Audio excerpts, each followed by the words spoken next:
Okay, so I just went back and counted. This is the 11th time I've tried to film this video. I'm really hoping it's going to be the last one. Um, I don't know what your other teachers are doing, but when I film the day before, right? Like I have to post by 8 in the morning, and so it's Thursday right now. It's a beautiful day. I'm glad it's starting to look like spring outside, and we have finally made it to April. Um, I do think April's going to be a hard month for our country. So I just beseech you, I beg you, please, please do everything you can to stay home. Wash your hands. Take care of your family. It's going to be hard, but we're all in this together. And the sooner people take those orders seriously from the governor and the president, hopefully the sooner our country and our world is safe. So I wish I thought we would be coming back together in person soon, but I don't think we will be. I haven't talked to anybody other than my husband in person in 2 weeks, and I'm going stir crazy, so these videos are going to get wacky. But it's important. It's important to stay home. It's important to social distance. It's important to not be selfish during this time. I would much rather be spending time with my friends. But here I am at home, and I hope you are too. So my dog's howling again. I hope she stops so this can be my final video. We will see if she does. Before I start talking about the lecture, Tiger King, Cool Cats and Kittens, anyone? Carol Baskin, Joe Exotic, have you done that 7-hour documentary series? Because whoa, it was a ride. If you've watched it, I'd love to know if you think Carol Baskin fed her ex-husband. He wasn't even ex-husband, her husband, to the tigers, because I kind of think she did. If you don't know what I'm talking about, you're probably better off. There is a Netflix series that is crazy, and I'd love to know what you think of it if you have watched it. All right, on topic. Next week's a big week for you grade-wise. You have 2 summatives. First, your inquiry project, which directions are posted today. Take a look at them.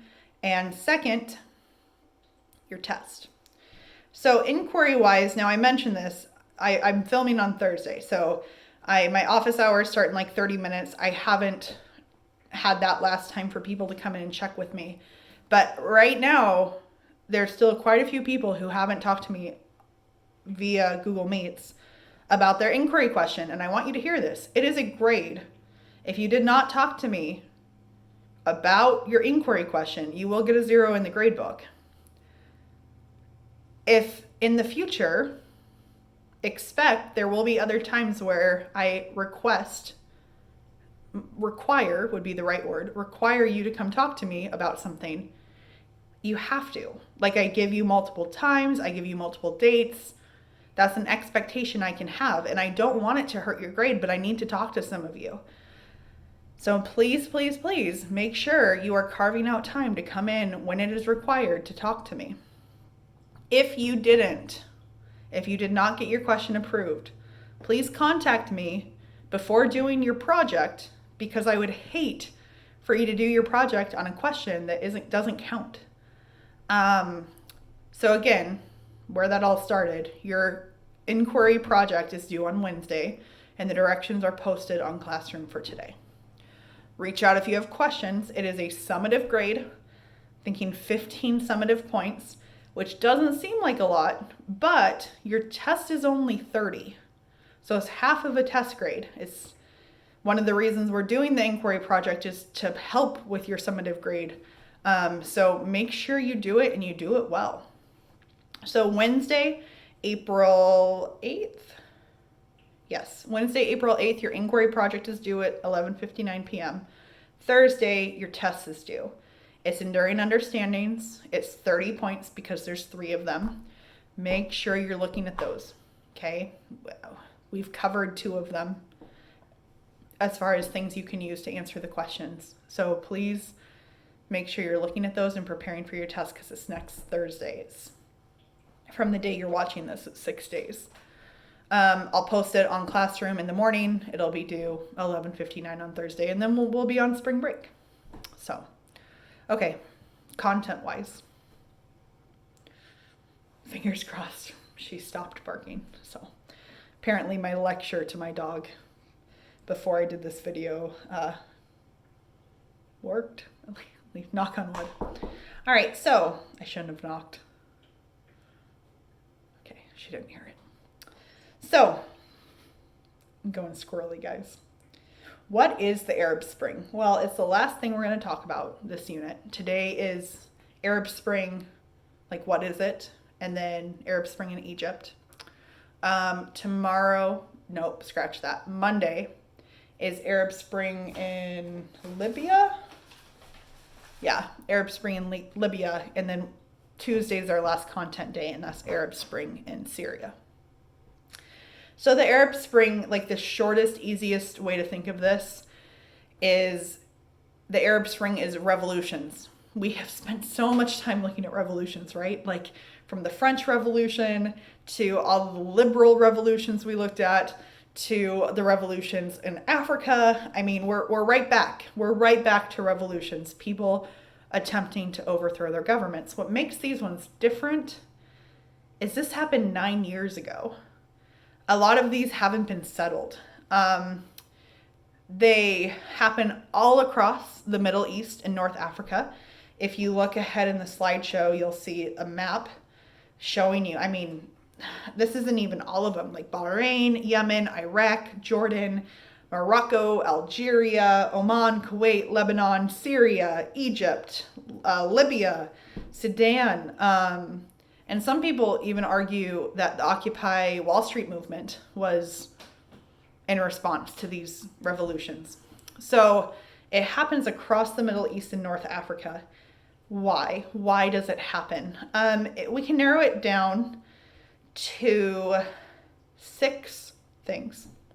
It happens because of the intense poverty, the incredible corruption, unemployment rates skyrocketing, discontent with censorship, the state sponsored, so like the state knowingly is having their own people killed, and then the lack of democracy. What does it look like? There's so many countries that like there's not a way to say every single one of them, this happens, and this happens. But there are things that they all have in common. So in all of them, there are some sort of demonstration, usually a rally or a march or a parade or tens of thousands up to millions of people coming together in the streets. They are protesting. They all have protesting against their government, against oppression. Sometimes it's peaceful, sometimes it's violent. Almost all of them end with violence by the state, though, like the government killing their own people. What makes the Arab Spring different is it happened when we had social media. So like this was 2011. I was finishing up college, going into my first teaching career. I remember live streams of Arab Spring revolutions. Like I remember watching videos of people being killed by their government because the people participating were videoing it and putting it on Twitter and putting it on Facebook. And uniquely, the world knew it was going on in ways that has never happened before, because maybe like the government would know something was going on, or like your next door neighbor knew something was going on. But in the Arab Spring, it was live. It was in front of you. If you were following the news, current events at all, you knew there were revolutions across the Middle East during this time. And like I said earlier, in almost every Arab Spring, the government fights back with violence. And it was horrific in some instances. We're talking soldiers opening up fire on citizens who were sometimes armed and sometimes were not. Intense censorship. Like if you were a journalist and you posted something that was anti-government, like the government would have you killed or you would go missing. And a lot of torture for political prisoners. So political prisoners are usually like the people leading these demonstrations, and some were killed or tortured in pretty horrific ways.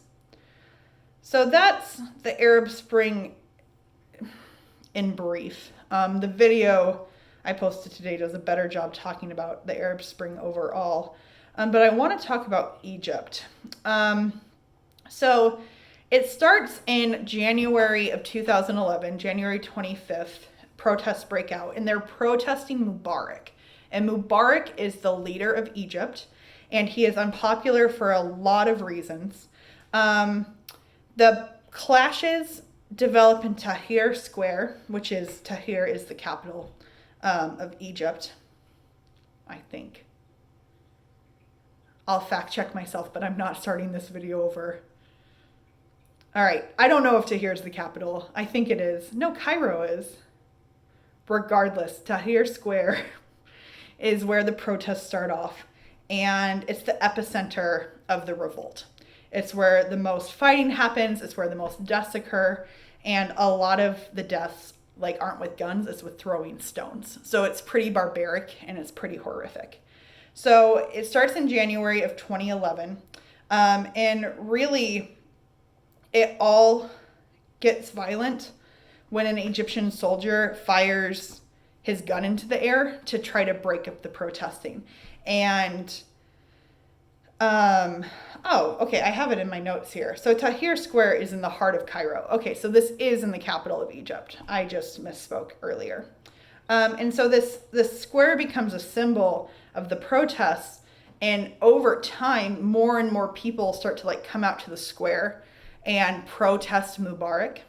And at its height, it's 18 days of tens of hundreds of thousands of people in this street protesting, demanding that Mubarak steps down. It gets more and more violent, more and more people are killed. At the end of this, 846 people are dead, according to the government, so we're not sure on that number. So minimum 846 are dead, and there's 6,000 injured. And we're talking like brutally injured, like maimed, mutilated, paralyzed in some cases. Now, I think before this, you would see like 18 days of people protesting and you'd be like, that's not that long. But we've been out of school for 18 days. And I don't know about you, but like, it's been a long 18 days. 18 days of people not going to work, not going to school, spending all day in the streets protesting. Like that's a lot. And the unrest gets greater and greater. I don't think I've talked about why they're protesting yet. So they are protesting primarily against police brutality, which they see increased during this protest, the limits on the freedom of speech, the lack of free elections, government corruption, food prices are a huge issue for the Arab Spring happening in Egypt. And by February of 2011, Mubarak is ousted from government. This next picture I have on here for you is just to kind of show you how incredibly large this protest is. So it's supposedly 100,000 people, according to national security officials. And these people are out for 18 days demanding that Mubarak steps down. He does step down, and that is where I think I'm going to end the conversation today. So the big stuff on Egypt that I want you to know is it is successful. Their president does step down from power. It is violent. Many people die. It fits all of our categories as far as what the Arab Spring looked like, why they were protesting, and how they were protesting. And in the end, Mubarak stepped down. So I think that's where I'm going to wrap up today. 15 minutes was my goal. We will start Monday by talking about what happens to Mubarak after he steps down, and then we will jump into the Libya Arab Spring. Yeah, I think that's all I have for you today. I feel like that was a really anticlimactic ending. Wednesday next week, your inquiry project's due. Thursday's your test. Arab Spring, Egypt. Have a good weekend.